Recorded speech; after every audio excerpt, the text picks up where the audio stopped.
Правоохранительные органы республики подвели итоги первого полугодия. На коллегии обсудили вопросы, подлежащие решению, а также наградили отличившихся сотрудников. По итогам первого полугодия отмечается улучшение криминальной обстановки в республике. Количество зарегистрированных преступлений снизилось на 2,7%.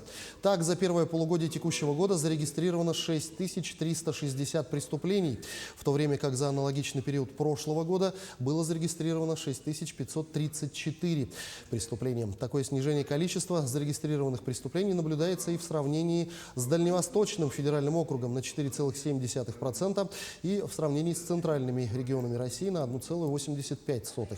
Снижение числа зарегистрированных на территории республики преступлений отмечено в 26 муниципальных образованиях, в том числе наиболее существенно в Среднеколымском на 66,75%, Эвено-Батантайском на 66,7%, Абыйском на 44,4% и Усть-Алданском районе на 39,4%. Отмечается, что на сегодняшний день в республике самый низкий уровень преступности из расчета на 100 тысяч населения. У нас произошло снижение изнасилований практически на 20%. Также на 3-4% это совершение квартирных краж.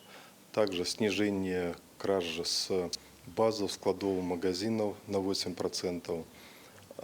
Меньше было совершено, это снижение на 10% вымогательства и на 20% угонов автотранспортных средств.